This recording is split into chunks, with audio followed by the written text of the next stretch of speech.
On reprend donc cette vidéo sur la Seconde Guerre mondiale et cette deuxième partie avec le Grand 3, la guerre d'anéantissement et l'anéantissement des militaires et des civils. Cette guerre, elle est basée sur les violences de masse qui touchent considérablement les civils et les militaires. Les massacres sont vraiment à très grande échelle et les idéologies mobilisées, notamment par les fascistes, poussent la destruction systématique des soldats ou des prisonniers civils qui sont assimilés à des ennemis. Euh, les prisonniers de guerre sont donc systématiquement exécutés et on arrive à la fin de la guerre à un nombre de morts qui est de 60 millions, qui est le plus grand nombre jamais enregistré.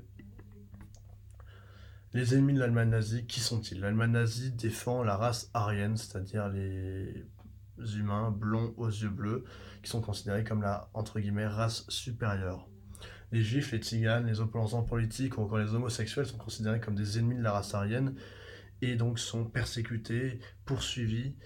Et les juifs et les tziganes sont les plus touchés, puisqu'il y aura 6 millions de juifs morts et 220 000 tziganes morts à l'issue de la guerre et de ces génocides. Ces persécutions sont confirmées par les lois de Nuremberg avant la guerre en 1935.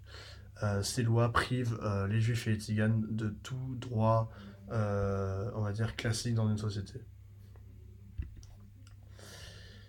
Dès l'Allemagne nazie est la solution finale, pour finir. Dès 1941, l'Allemagne extermine les juifs et les tziganes en les chassant avec les Einsatzgruppen. On appellera ce phénomène aussi la Shoah par balle.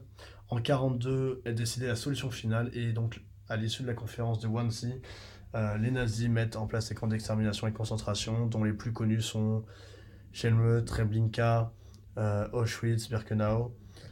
Les juifs sont alors tués dans des chambres à gaz ou meurent de froid, de faim ou de travail forcé.